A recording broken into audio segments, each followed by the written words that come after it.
નમસ્કાર, DG study પર તમારું સ્વાગત છે।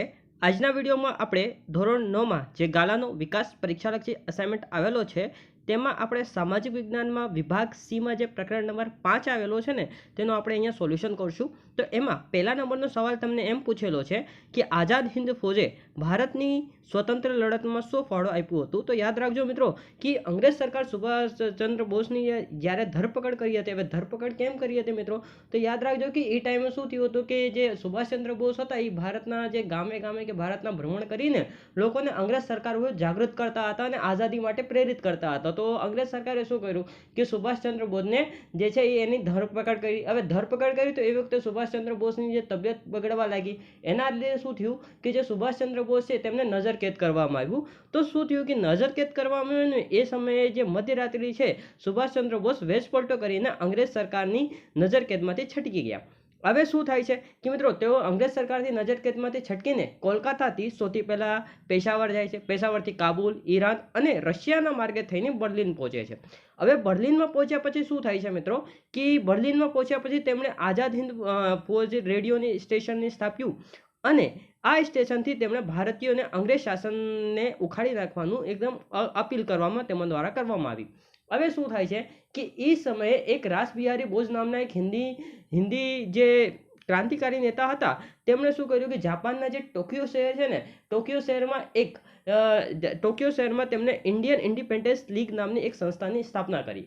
હવે તેઓ જે છે ભારતને સ્વતંત્ર કરવા માંગતા હતા, તો ભારતને સ્વતંત્ર કરવા માટે તેમણે આઝાદ હિન્દ ફૌજ નામની એક સંસ્થા બનાવવાનું તેમણે નક્કી કર્યું। હવે આઝાદ હિન્દ ફૌજ બનાવવાનું તેમણે નક્કી કર્યું તો એ સમયે શું થયું કે એ સમયે તેમના વિશ્વના જુદા જુદા દેશોના વસતા હિન્દીઓ 100થી વધુ પ્રતિનિધિઓને હાજર રહ્યા હતા અને એ પરિષદમાં દ્વિતીય વિશ્વયુદ્ધમાં જાપાન સાથે એક યુદ્ધ કેદી સાથે પકડાયેલા એક મેજર જેમનું નામ છે મોહનસિંહ, એ રાસબિહારી બોઝના પ્રમુખ પદે તેમણે બંનેને મળીને આઝાદ હિન્દ ફૌજ નામની ફૌજની રચના કરી। હવે શું થાય છે મિત્રો કે જે સુભાષચંદ્ર બોઝ છે એ શું કરે છે કે એ બર્લિનથી જાય છે જાપાન। હવે જાપાનમાં જઈને રાસબિહારી બોઝ અને સુભાષચંદ્ર બોઝ પહોંચે છે તો રાસબિહારી બોઝ જે છે તેમને ઇન્ડિયન ઇન્ડિપેન્ડન્સ લીગના જે છે એને સુભાષચંદ્ર બોઝને નેતા બનાવી દે છે। હવે શું થાય છે કે સુભાષચંદ્ર બોઝ જ્યારે ઇન્ડિયન ઇન્ડિપેન્ડન્સ લીગના નેતા બને છે એ પછી સુભાષચંદ્ર બોઝ જાપાનથી જાય છે સિંગાપોર। હવે સિંગાપોરમાં જે તમે જાય છે એ સમયે ઇન્ડિયન ઇન્ડિપેન્ડન્સ લીગના જે પ્રમુખ તેમણે ઇન્ડિયન ઇન્ડિપેન્ડન્સ લીગના પ્રમુખ બનાવવામાં આવેલું હતું।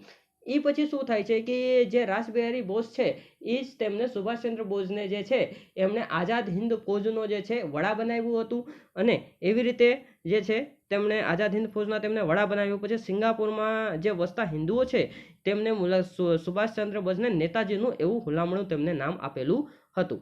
હવે શું થાય છે કે આઝાદ હિન્દ ફૌજને સુભાષચંદ્ર બોઝ હવે સંબોધન આપે છે। સંબોધનમાં સુભાષચંદ્ર બોઝ લોકોને જે છે ભારતને આઝાદ કરવા માટે પ્રેરિત કરે છે અને એના માટે કેટલાક તેઓ નારો આપે છે કે ચલો દિલ્હી અને જય હિન્દના સૂત્રો તેમણે આપ્યા હતા। એવી રીતે તેમણે હજી એક સૂત્ર આપેલું હતું, સૈનિકોને કીધું કે તુમ મુझे खून दो और मैं तुम्हें आज़ादी दूंगा જેવા તેમણે નારાઓ તેમણે ત્યાં આપેલું હતું। આ સિવાય સુભાષચંદ્ર બોઝે જે છે એ સિંગાપુરમાં તેમણે કામ ચલાવ એક સરકારની રચના પર કરેલી હતી। હવે આ સરકાર જે છે ને એઓ આ સરકારના પોતે વડાપ્રધાન બન્યા અને લશ્કરના સેનાપતિ પણ તે પોતે જ બન્યા।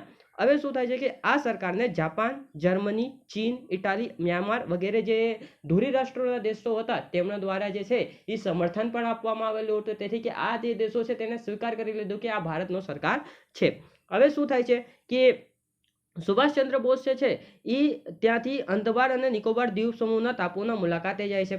હવે મુલાકાતે જાય છે તો એ સમયે શું થાય છે કે ત્યાં તેમને જે છે એ તેમના નામ આપી દીધું શહીદ અને જે સ્વરાજ છે એવા તેમણે નામ આપી દીધા હતા। હવે આ જે કામચલાઉ સરકાર છે, હવે કામચલાઉ સરકારને ચલાવવા માટે સુભાષચંદ્ર બોઝ જે છે એ સિંગાપુરથી પોતાની જે સરકાર છે એ શિફ્ટ કરે છે રંગૂન તરફ। હવે રંગૂન ક્યાં આવેલું છે મિત્રો, તો યાદ રાખજો કે જે આ આઝાદ હિન્દ ફૌજનું જે વડું મથક છે રંગૂન પાસે એટલે કે મ્યાનમાર પાસે શિફ્ટ કરેલું હતું। હવે મિત્રો તમને ખબર છે કે જે ભારતનો નકશો છે તો અહીંયા ભારતનો નકશો એ ભારતના જે પડોશી દેશ તરીકે મ્યાનમાર આવેલો છે। હવે રંગૂનથી જે છે એ આઝાદ હિન્દ ફૌજે જે ભારતના જે પૂર્વ તરફના જે રાજ્યો આવેલા છે એના તરફ તેઓ હુમલો કરે છે। હવે પૂર્વ તરફના રાજ્યોમાં કોણ કયા કયા રાજ્યો પર આઝાદ હિંદ ફૌજ હુમલો કરે છે? તો યાદ રાખજો કે પૂર્વ ઉત્તર પ્રદેશના પ્રવેશમાં પ્રવેશી પ્રોમ, કોહિમા, ઇમ્ફાલ વગેરે જે પ્રદેશો છે એ જીતી લીધા. કોહિમા એટલે કે નાગાલેન્ડ જીતી લીધો, એવી રીતે મિઝોરમ ને એ બધા જે પૂર્વ પ્રદેશના જે પૂર્વના જે રાજ્યો આવેલા હતા એમણે જીતી લીધું અને પોતાની અંડરમાં લઈ લીધું. હવે એ સમયે શું થાય છે કે જે અમેરિકા છે એ દ્વિતીય વિશ્વના સમયે તટસ્થ હતો, પરંતુ શું થાય છે કે જ્યારે જાપાને અમેરિકાના જે સૈનિકો પર હુમલા કર્યો પછી જે અમેરિકા છે એ મિત્ર રાષ્ટ્રો સાથે જોડાઈ જાય છે અને તેથી શું થાય છે કે અમેરિકા જે છે એ જાપાનના બે જે શહેરો છે જેમાં હિરોશીમા અને નાગાસાકી ઉપર અણુબોમ્બનો અખતરો કરે છે. જેથી શું થાય છે કે ત્યાંના જે જાપાનના જે છે એ જાપાન અમેરિકાનું શરણાગતિ છે એ સ્વીકાર કરી લે છે અને પરિણામે જે છે આઝાદ હિંદ ફૌજને જે જાપાનથી ફંડ મળતું હતું એ ફંડ મળવાનું બંધ થઈ ગયું. તેથી શું થાય છે કે તેથી આઝાદ હિંદ ફૌજ ધીમે ધીમે કમજોર પડવા લાગી અને અંગ્રેજોએ જે પોતાના હારી ગયેલા પ્રદેશો છે જેમ કે કોહિમા ને ઇમ્ફાલ ને વગેરે પ્રદેશો પાછા જે છે આઝાદ હિંદ ફૌજથી જીતી લીધા હતા. હવે આ પછી એમ માનવામાં આવે છે કે સુભાષચંદ્ર બોઝ જે છે તેમની વિમાન દુર્ઘટનામાં અવસાન થઈ ગયું હશે. આમ સ્વતંત્રતાની લડતમાં જે આઝાદ હિંદ ફૌજે છે એ ભારતના જે સ્વતંત્રતામાં ખૂબ જ મોટું યોગદાન આપેલું હતું. યાદ રાખજો મિત્રો કે આઝાદ હિંદ ફૌજ જો આવી રીતે દબાણ ભારતના ઉપર ન કર્યું હોત તો લગભગ આપણે આઝાદ ન થયા હોત. તો આપણા જે ભારતના જે સ્વતંત્રતાની લડત છે એમાં આઝાદ હિંદ ફૌજનો ખૂબ જ અમૂલ્ય અને મહત્વનું યોગદાન રહેલો છે. હવે વાત કરીએ તો સુભાષચંદ્ર બોઝ વિશે આપણને ટૂંક નોંધ લખવાની છે. તો યાદ રાખજો મિત્રો કે સુભાષચંદ્ર બોઝનો જન્મ 23 જાન્યુઆરી અને 1897ની રોજ ઓડિશામાં કટક શહેરમાં તેમનો જન્મ થયો હતો. હવે તેઓ ખૂબ જ ભણેલા હતા વ્યક્તિ, કેમ કે પોતે પ્રેસિડેન્સી કોલેજમાં તેમણે અભ્યાસ પૂરો કર્યો અને અભ્યાસ પૂરો કરી પછી તેઓ ઇંગ્લેન્ડમાં ગયા. હવે ઇંગ્લેન્ડમાં જઈને તેઓ આઈસીએસની પરીક્ષા જે છે ક્લિયર કરે છે. મિત્રો યાદ રાખજો કે આ બહુ ખૂબ જ અઘરું પરીક્ષા આવેલું હોય છે ઇન્ડિયન સિવિલ સર્વિસીસની, જે આ આઈસીએસની પરીક્ષા ક્લિયર કરે છે અને ક્લિયર કર્યા પછી જે તેઓ જ્યાંના જે પ્રેસિડેન્સી કોલેજના જે ઘમંડી અંગ્રેજ અધિકારીઓના અધ્યાપકો જે છે એ હિન્દીઓ પ્રત્યેના જે અપમાનજનક વર્તન કરતા હતા ને એ સમયે જે સુભાષચંદ્ર બોઝની અંદર ક્રાંતિને બીજ બોઈ દીધા હતા. હવે શું થાય છે કે 1923માં જે તેઓ સ્વરાજ પક્ષમાં જોડાયા હતા અને ટૂંક સમયમાં તેઓ જે છે એ યુવાનો વચ્ચે અતિ પ્રિય બની ગયા હતા, કેમ કે તેઓનો આક્રમક શૈલી હતી. હવે શું થાય છે કે તેઓ આ સિવાય પણ દેશમાં જે સમયને કાનૂન ભંગની જે ચળવળ થાય છે એના અંદર પણ તેઓ જે છે પ્રત્યક્ષ રીતે ભાગ લે છે. હવે શું થાય છે કે કોંગ્રેસનો 1938માં તેઓ 41 વર્ષના ઉંમરે જે છે કોંગ્રેસનો જે સુરતમાં અધિવેશન થયું હતું એ અધિવેશનમાં જે છે તો પ્રમુખ પદે સ્વીકાર કરવામાં આવેલા હતા. તો હવે પ્રમુખ પદે સ્વીકાર તો કરવામાં આવેલા, પરંતુ જે સુભાષચંદ્ર બોઝ અને ગાંધીજીના જે વિચારો જે છે એ એકબીજાના મતભેદો હતા. તો આ મતભેદોને કારણે જે છે સુભાષચંદ્ર બોઝે કોંગ્રેસને છોડી દીધું અને પોતે એક નવી જે પાર્ટીની સ્થાપના કરી, જે રાજકીય પક્ષ છે જેનું નામ આપ્યું તમને ફોરવર્ડ બ્લોક. હવે શું થાય છે કે ત્યાર પછી જે છે તેમણે બ્રિટિશો વિરુદ્ધ લોકમત જાગૃત કરવા માટે દેશના વિવિધ ભાગોમાં પ્રવાસ યોજવા અને અંતે બ્રિટિશ સરકારે હિન્દી સંરક્ષણ ધારાનો ઉપયોગ કરી સુભાષચંદ્ર બોઝને જે છે એ જેલમાં પૂરી દીધું. હવે સુભાષચંદ્ર બોઝનું જેલમાં તબિયત બગડે છે અને તેથી તેમના નિવાસસ્થાને તેમને નજરકેદ કરી દેવામાં આવે છે. હવે 26 જાન્યુઆરી 1941ના મધ્યરાત્રિએ સુભાષચંદ્ર બોઝ પોતાનો વેશ વલટો કરીને જે અંગ્રેજોના જે નજરકેદમાંથી છટકીને 28 માર્ચ 1942ના દિવસે જર્મનીમાં જાય છે. હવે જર્મનીમાં જઈને જેમ કે તમને આઝાદ હિંદ ફૌજમાં તમને બતાવ્યું હતું કે જેવી રીતે તેઓ જર્મનીમાં જાય છે અને પછી જેઓ જે છે આઝાદ હિંદ રેડિયો સ્ટેશનની સ્થાપના કરે છે, એ પછી જે છે બર્લિનથી તેઓ જાપાન જાય છે. જાપાનમાં જઈને જે છે ઇન્ડિયન ઇન્ડિપેન્ડન્સ લીગના નેતા બને છે. પછી ઇન્ડિયન ઇન્ડિપેન્ડન્સ લીગના નેતા બન્યા પછી શું કરે છે સુભાષચંદ્ર બોઝ, તો જે છે એ પછી તેઓ સિંગાપુર જઈને જે આઝાદ હિંદ ફૌજના જે સર્વોચ્ચ વડા તરીકે તેઓ કાર્ય કરે છે અને એ પછી કામચલાઉ સરકારની રચના કરે છે અને એના વિશે જેની વિશે આપણે સંપૂર્ણ ચર્ચા કરી દીધા છે. તો આ જે છે એ તેના જે જીવનનું હતું એનું સંપૂર્ણ વર્ણન છે. હવે યાદ રાખજો મિત્રો કે સ્વરાજ પ્રાપ્તિનું સુભાષચંદ્ર બોઝનું જે સ્વપ્ન હતું ને એમણે પૂરું ન કરી લીધું. 18 ઓગસ્ટ 1945ના રોજ સુભાષચંદ્ર બોઝનું વિમાની અકસ્માતમાં અવસાન થઈ ગયું એમ માનવામાં આવે છે. હવે સુભાષચંદ્ર બોઝનું બનવા એળે ન ગયું. ટૂંક સમયમાં જ ભારતને આઝાદી મળી ગઈ. 1941ની મૃત્યુ પર્યંત વિદેશમાં રહીને સુભાષચંદ્ર બોઝે ભારતની સ્વતંત્રતા લડતમાં પોતાનો ખૂબ જ અનન્ય ફાળો આપેલો હતો, જે આપણા દેશ કોઈ દિવસ ભૂલી શકે એમ નથી. હવે વાત કરીએ તો ત્રીજા નંબરનો સવાલ છે કે ગાંધીજીએ ભારતના ભાગલા કેમ સ્વીકાર કર્યા હતા. તો યાદ રાખજો મિત્રો કે જુલાઈ 1946ની ચૂંટણીમાં શું થયું હતું કે 78 સીટ માટે ચૂંટણી થઈ હતી. હવે આ 78 બેઠકોમાંથી જે 73 બેઠકો છે ને એ એકલા મુસ્લિમ પક્ષે જીતી લીધું. હવે મુસ્લિમ પક્ષે જીતી લીધું. હવે મુસ્લિમ પક્ષ શું ઈચ્છતો હતો કે પાકિસ્તાનની રચના થાય, તો વધારે સીટો મુસ્લિમ પક્ષ પાસે હતો, તો મુસ્લિમ પક્ષનો જે પક્ષ છે એ વધારે પ્રબળ બની ગયું. હવે થાય છે શું કે બ્રિટિશ સરકાર પર દબાણ લાવવા માટે મુસ્લિમ લીગે 16 ઓગસ્ટ 1946ના દિવસે મુસ્લિમોને સીધા પગલા દિવસ તરીકે જે છે એ સીધા પગલા દિવસ તરીકે મનાવવાનો આદેશ કર્યો, અને પરિણામે શું થાય છે કે આખા દેશમાં કોમી દંગાઓ ફટકી ઉઠે છે. આના કારણે શું થાય છે કે જવાહરલાલ નહેરુ, ગાંધીજી વગેરે જે નેતાઓ છે એ લોકોએ જે છે એ લોકોને ભારતના ભાગલા સિવાય કોઈ પણ બીજો પ્રકારનો વિકલ્પ દેખાતો ન હતો. એટલે જ મુસ્લિમ લીગ અને મોહમ્મદ અલી જિન્નાના હઠગ્રહના કારણે 9 ડિસેમ્બર 1946ના રોજ બંધારણ સભાએ મુસ્લિમ લીગે કરેલો બહિષ્કાર તેમજ 31 જૂન 1947ના રોજ મુસ્લિમ લીગે પાકિસ્તાન મેળવવા માટે જલદ કાર્યક્રમ યોજવાના આગ્રહને કારણે હિન્દના જે છે ભાગલા કરવાની જે પરિસ્થિતિ એવી સર્જાઈ ગઈ હતી. આના કારણે શું થાય છે કે માઉન્ટબેટન ભારતના ભાગલા માટેની યોજના રજૂ કરે છે.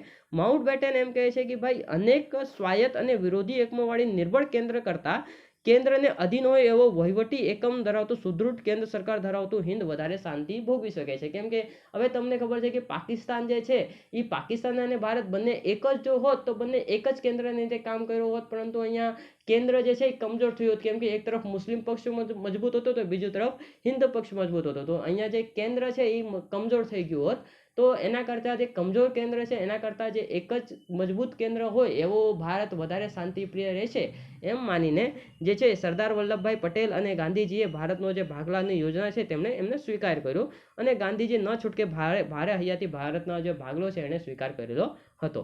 હવે વાત કરીએ તો ચોથા નંબરનો સવાલ એમ પૂછેલો છે કે કયા સંજોગોમાં પૂર્ણ સ્વરાજની માંગણી કરવામાં આવેલી હતી. તો યાદ રાખજો મિત્રો કે બ્રિટિશ સરકારે નહેરુ કમિટીના અહેવાલની ભલામણોને અસ્વીકાર કર્યું હતું. હવે આ સમયે હિન્દ મહાસભામાં જવાહરલાલ નહેરુ અને સુભાષચંદ્ર બોઝ જેવા જે સક્રિય નેતાઓ હતા તેમણે પૂર્ણ સ્વરાજની માંગની હિમાયતી હતા. આ જે નેતાઓ હતા પોતે ઈચ્છતા હતા કે જે ભારત છે ભારતને પૂર્ણ સ્વરાજ મળી રહે, તો આવી સાંસ્કૃતિક સ્વરાજને તેમને સંતોષ ન મળ્યું. તેના કારણે શું થયું કે 31 ડિસેમ્બર 1929ના દિવસે લાહોરમાં રાવી નદીના કિનારે જવાહરલાલ નહેરુના પ્રમુખ પદે ભરાયેલી હિન્દી રાષ્ટ્રીય મહાસભાના અધિવેશનમાં પૂર્ણ સ્વરાજની માંગણીનો ઠરાવ પસાર કરવામાં આવ્યો, અને આ ઠરાવમાં જે 26 જાન્યુઆરી 1930ના દિવસે રોજ સ્વતંત્રતાની પ્રતિજ્ઞા લઈ પ્રથમવાર સ્વતંત્ર દિવસ ઉજવવામાં આવેલો હતો. હવે આ પ્રથમવાર સ્વતંત્ર દિવસ 26 જાન્યુઆરી 1930માં ઉજવવામાં આવેલો હતો. તેથી જ આપણે આ દિવસને ન ભૂલીએ એના માટે 26 જાન્યુઆરી 1950ના દિવસે જે છે એ ભારતના જે બંધારણ છે તેને અમલમાં મૂકવામાં આવેલો હતો, અને એને આપણે પ્રજાસત્તાક દિવસના રૂપે આપણે ઉજવીએ છીએ. હવે વાત કરીએ તો પાંચમા નંબરનો સવાલ છે કે ટૂંક નોંધ લખવાનું છે દાંડી કૂચ વિશે. તો યાદ રાખજો મિત્રો કે સવિનય કાનૂન ભંગની ચળવળમાં ભાગરૂપે ગાંધીજીએ દાંડી ગામના દરિયા કિનારે જે મીઠાના કાયદાનો ભંગ કરવાનું નક્કી કર્યું હતું. હવે ભંગ કેવી રીતે કરશે મિત્રો? તો શું થાય છે કે 11 માર્ચના સાંજે ગાંધીજી અમદાવાદના સાબરમતીમાં જે હરિજન આશ્રમ આવેલો હતો ત્યાં હજારો લોકોએ સત્યાગ્રહનો સંદેશ આપ્યો, અને ધરપકડ થાય તો પણ લોકોને મક્કમતાપૂર્વક અહિંસક રીતે અંગ્રેજ સરકાર સામે લડત આપવાનો તેમણે આગ્રહ કર્યો કે ભલે એ લોકો ધરપકડ અંગ્રેજો કરતા, આપણે મક્કમતાપૂર્વક અહિંસાપૂર્વક જે છે એ સવિનય રીતે આપણે કાનૂનનો ભંગ કરશું. હવે એનામાં શું થાય છે કે તેઓ જે છે ગાંધીજી 12 માર્ચ 1930ના રોજ 78 સત્યાગ્રહોને લઈને નવસારી જિલ્લામાં આવેલા જે બંદર છે તે દાંડી તરફ તેઓ કૂચ કરે છે, જે 370 કિલોમીટર દૂર આવેલો છે. હવે આ જે દાંડી કૂચ છે એ 29 માર્ચ 1930ના રોજ દાંડી યાત્રામાં ગાંધીજીએ પ્રતિજ્ઞા કરી લીધું હતું કે હું કાગડા કૂતરા કે મોતે મરીશ, પરંતુ સ્વરાજ નહીં મળે ત્યાં સુધી હું આશ્રમમાં પાછો ફરીશ નહીં, આવું તેમણે પ્રતિજ્ઞા લીધી. અને દાંડી યાત્રાના માર્ગમાં જે છે ગામો ગામ સત્યાગ્રહીનું ભવ્ય રીતે સ્વાગત કરવામાં આવ્યું. દરેક ગામમાં જે છે એ સભા યોજીને ગાંધીજીએ જાગૃત કરવા માટે મીઠાના અન્યાય કાયદા વિશે, સવિનય કાનૂન ભંગ વિશે અને સત્યાગ્રહ વિશે લોકોને સમજાવ્યું ગાંધીજી કે કેવી રીતે આપણે સત્યાગ્રહ કરવાનું છે, કેવી રીતે પ્લાનિંગ કરવાનું છે આપણને, એ બધી વસ્તુઓ જે છે એ ગાંધીજીએ લોકોને સમજાવ્યું. અને જે છે 5 એપ્રિલ 1930ના દિવસે જે છે એ પોતે દાંડી પહોંચે છે, અને 6 એપ્રિલ 1930ના સવારે એ જે છે એ સૂર્યોદય સમયે ગાંધીજીએ દાંડીના દરિયા કિનારે અગરમાંથી મીઠું લઈને મીઠાના કાયદાનો ભંગ કરવાનો જે છે એ ભંગ કર્યો અને ગાંધીજીના જે ધરપકડ છે એને વિહોળી લીધો હતો. તો હવે ગાંધીજીએ ગગનભેદી આવાજે ત્યારે એમ કીધું હતું કે મેને નમક કા કાનૂન તોડ દિયા હે. એવી રીતે જે છે ગાંધીજીએ જે છે ભવ્ય અવાજમાં કહ્યું અને તેમણે ઉપસ્થિત જનતાને સંબોધતા કહ્યું કે હું બ્રિટિશ સામ્રાજ્ય રૂપી ઇમારતના પાયામાં જે છે જે છે એ લૂણો લગાડું છું, એવી રીતે તેમણે કીધું.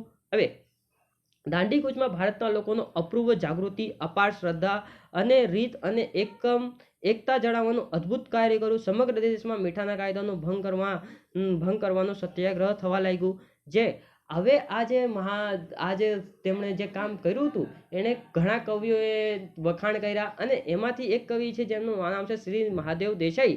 તેમણે જે છે દાંડી કૂચને જે છે ગૌતમ બુદ્ધના જે મહાભિનિષ્ક્રમણ સાથે સરખાવી દીધું હતું. હવે વાત કરીએ તો 6 નંબરનો જે સવાલ છે કે સાયમન કમિશન વિશે આપણને કહેવાનું છે કે સાયમન કમિશન શું છે મિત્રો. તો યાદ રાખજો મિત્રો કે 1919માં મોન્ટફર્ડ, હવે જેને આપણે મોન્ટેગ્યુ ચેમ્સફર્ડ કહેવામાં આવે છે, જે કાયદો છે એ 1919માં અમલમાં લાવેલો હતો. હવે મોન્ટેગ્યુ ચેમ્સફર્ડ કેમ કહેવામાં આવ્યો તો યાદ રાખજો કે આ જે કાયદો છે એ આ બનાવ્યો હતો મોન્ટેગ્યુએ અને એ સમયે જે વાઇસરોય હતા એ હતા ચેમ્સફર્ડ. તો એમના નામ ઉપરથી તેમને મોન્ટેગ્યુ ચેમ્સફર્ડ એમ નામ આપવામાં આવેલું હતું. હવે આ જે કાયદાઓ છે એ હિન્દુઓના હિત માટે બનાવેલું હતું. તો હવે આ કાયદામાં 10 વર્ષે જે છે એમાં સુધાર કરવામાં આવશે એમ કરવામાં આવે કે દર 10 વર્ષે આમાં જે પણ હિન્દુઓના હિત માટે જે પણ કાયદો બનેલો છે એ જમીન ઉપર કેમ અસરકારક છે કે નહીં, એમાં શું હજી સુધારો કરવાની જરૂર છે, એના વિશે જે છે એ કાયદો બનાવવામાં આવેલો હતો. તો હવે આ કાયદો મિત્રો યાદ રાખજો કે ભારતના ઇતિહાસમાં ખૂબ જ મહત્વપૂર્ણ હતો, કેમ કે આ કાયદામાં જ ભારતમાં જે છે એ 2 સદનો મળેલી હતી કે જેમાં આપણે એક લોકસભા અને રાજ્યસભાની રચના થઈ હતી. અને આ જ કાયદામાં ભારતને જે છે આપણે વાત કરીએ તો ભારતમાં જે મહિલાઓ જે છે એ મહિલાઓને જે છે મત આપવાનો અધિકાર પણ આપવામાં આવેલો હતો. તો એ ભારત માટે ખૂબ જ મહત્વનો આ કાયદો હતો. હવે આ કાયદોમાં કાંઈક સુધાર કરવું છે એના માટે 10 વર્ષ પછી આમાં જે છે એ 10 વર્ષ પછી નિરીક્ષણ કરીને પછી એનામાં સુધારો કરી શકાય એમ જોગવાઈ હતી. પરંતુ શું થાય છે કે 1927માં અર્થાત કે 2 વર્ષ પહેલા સાયમન કમિશનની નિમણૂક કરી દેવામાં આવે છે. હવે સાયમન કમિશનની નિમણૂક તો કરવામાં આવે છે, પણ અહીંયા પ્રોબ્લેમ એમ છે કે સાયમન કમિશનના જે પ્રમુખ રચાયેલા જે સાયમન કમિશનમાં જે 7 સભ્યો હતા એ 7 સભ્યો અંગ્રેજ હતા. હવે ભારતીય લોકો છે તો ભારતીય લોકોનો હિત, હિન્દીઓનો જે હિત છે એ તો ભારતીય કે કોઈ હિન્દી જ સમજી શકે છે ને. તો અહીંયા અંગ્રેજ લોકો આવીને ભારતના જે કાનૂન છે એના વિશે કાંઈ સમજી શકતા નથી એમ ભારતના લોકોનું માનવું હતું. તે આ કારણે શું થયું કે ભારતના લોકોએ આ ભલામણ કરી કે અહીંયા જે 7 સભ્યો છે એમાં જે છે ભારતીયોને પણ સ્થાન મળે, પરંતુ ત્યાં ભારતીયોને અંગ્રેજોએ સ્થાન આપવાનું ના પાડી દીધી. તો આના વિરોધમાં શું થાય છે કે 3 ફેબ્રુઆરી 1928ના રોજ સાયમન કમિશન મુંબઈ બંદરે જ્યારે ઉતરે છે ત્યારે સાયમન ગો બેક એટલે કે સાયમન પાછો જા ના બુલંદ સૂત્રોચ્ચાર તમને દેખાવા લાગે છે. હવે સાયમન કમિશનના આગમનના વિરોધમાં દેશભરમાં હડતાલ કરવામાં આવેલી હતી અને સભા સગ્રાસો પણ કરવામાં આવેલી હતી. હવે આ વિરોધને કચડી નાખવા માટે બ્રિટિશ સરકાર જે છે એ દેશની જનતા ઉપર ઘણો દમન કરે છે. હવે દમનમાં શું કરે છે તો લોકો ઉપર એ લોકો લાઠીચાર્જ કરવા લાગે છે, ટીયર ગેસ છોડવા લાગે છે અને ગોળીબાર કરવા લાગે છે. હવે આ બધામાં શું થાય છે કે ભારતના ઘણા નેતાઓ પણ જોડાય છે, જેમાં આપણે વાત કરીએ તો લાલા લજપત રાય, ગોવિંદ વલ્લભ પંત, જવાહરલાલ નહેરુ જેવા જે કોંગ્રેસના અગ્રણી નેતા હતા તેઓ પણ આ જે છે આ વિરોધમાં જોડાય છે. હવે શું થાય છે કે કોંગ્રેસ લાહોરમાં સગ્રસની આગેવાની લાલા લજપત રાય જે છે લાહોરમાં ગંભીર રીતે ઘાયલ થઈ જાય છે. હવે ઘાયલ કોણ કરે છે તો અહીંયા એક અંગ્રેજ અધિકારી હતો જેનું નામ છે સોન્ડર્સ. શું કરે છે કે પોતાના લાઠીથી જે લાલા લજપત રાય છે તેમને માથા ઉપર હુમલો કરે છે, જેથી શું થાય છે કે લાલા લજપત રાય જે છે એ ગંભીર રૂપે ઈજા થાય છે અને થોડાક સમય પછી તેમની મૃત્યુ થઈ જાય છે. અને એવી જ રીતે જે બીજા ક્રાંતિકારી હતા જેમનું નામ છે ગોવિંદ વલ્લભ પંત, તેઓ પણ જે વિરોધ છે એમાં જોડાયેલા હતા અને તેના કારણે તેમને જીવન પર્યંત વિકલાંગ બની જવું પડ્યું હતું. હવે લાલા લજપત રાયની મૃત્યુનો જે સમાચાર છે, જ્યારે ભગતસિંહ, સુખદેવ અને રાજગુરુ જેવા ક્રાંતિકારીઓને મળે છે ત્યારે તેઓ બહુ ગુસ્સે થાય છે અને તેમની હત્યા કરવાવાળો જે અંગ્રેજ અધિકારી હતો, જે પોલીસ અધિકારી હતો સોન્ડર્સ, તેમણે જે છે હત્યા કરવાનો વિચાર કર્યો અને સોન્ડર્સની તે લોકોએ જ મળીને હત્યા કરી દીધી હતી. હવે વાત કરીએ તો 7મા નંબરનો સવાલ એમ છે કે ભારતના ભાગલાને પરિણામે ભારતની કઈ કઈ મુખ્ય સમસ્યાઓ હતી. તો હવે યાદ રાખજો મિત્રો કે ભારતને ભાગલાને પરિણામે ભારતને ઘણી બધી મુખ્ય સમસ્યાઓ હતી, જેમાં એક તો હતી કે લશ્કરોની આપણે વ્યવસ્થા કેવી રીતે કરશું, કે પાકિસ્તાનની લશ્કર કેવી રીતે હશે, ભારતની લશ્કર ક્યાં હશે.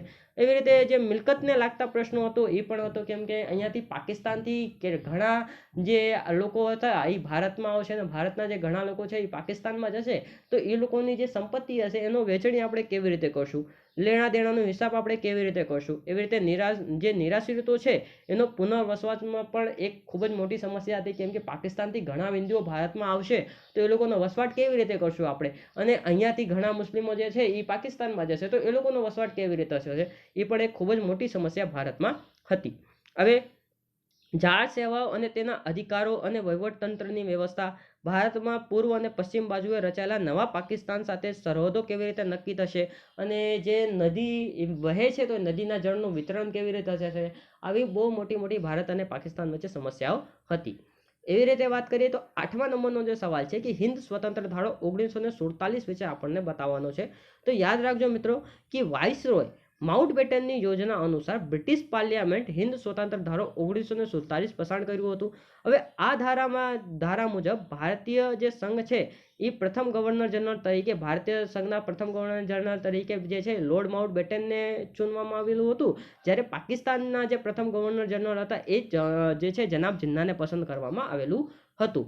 હવે આ ધારાથી હિન્દની પરાધીનતાનો અંત માટે જ ગાંધીજીને જે છે આ ધારાને બ્રિટિશ સરકાર દ્વારા હિન્દમાં આપવામાં આવેલો એક શ્રેષ્ઠ અને શ્રેષ્ઠકર ધારો છે એમ કહેવામાં તેમણે ગાંધીજીએ કીધેલું હતું. હવે આ ધારામાં શું શું વાતો હતી તો યાદ રાખજો મિત્રો કે બ્રિટિશ શાસનમાં જે વાઇસરોય માઉન્ટબેટન દ્વારા સત્તા સોંપવાની કાર્યવાહી શરૂ કરવામાં આવી. નવી દિલ્હીમાં એક સમારંભ યોજીને 14 ઓગસ્ટને 1947ની મધ્યરાત્રિએ જે છે એ દિલ્હીની સત્તા છે એ ભારતીયોને આપી દેવામાં આવેલી હતી. હવે ધ્વજ સ્તંભની ઉપરથી જે અંગ્રેજનો રાષ્ટ્રધ્વજ જે છે, જેને યુનિયન જેક વાળો જે ધ્વજ હતો તેને ઉતારી દેવામાં આવેલું અને એની જગ્યાએ જે ભારતનો ત્રિરંગી રાષ્ટ્રધ્વજ છે તેને ફરકાવવામાં આવેલું હતું. હવે માઉન્ટબેટને ભારતની સ્વતંત્રતા આપતા દસ્તાવેજો ભારતના પ્રથમ હિન્દી ગવર્નર જે છે જેમનું નિયુક્ત થયેલા હતા એમનું નામ છે શ્રી રાજગોપાલાચારી, તેમને સોંપી દીધું. સત્તા હસ્તાંતરણ કરી કાર્યવાહી પૂરું કરી દેવામાં આવ્યું. સમગ્ર વાતાવરણ આનંદથી લહેરી ઉઠ્યું હતું. 15 ઓગસ્ટ 1947ના દિવસે જ્યારે દેશની જનતાએ આનંદ અને ઉલ્લાસથી પ્રથમ દિવસની ઉજવણી કરી હતી. ઠેર ઠેર તીણીઓ બંધાયા, શાળાઓમાં મીઠાઈ વેચાઈ અને અનેક પ્રતિજ્ઞાઓ થવાથી રાહત અનુભવી. મહાત્મા ગાંધી હિન્દના વિભાજનના વેદના દુઃખ હોઈ ઊંડા શોકમાં અને ચિંતનમાં ડૂબેલા હતા અને સમગ્ર દેશ જે છે એ ખૂબ જ ખુશ હતો એ ટાઈમે. હવે તો finally this is the end of our lecture. Thanks for watching this and God bless you all.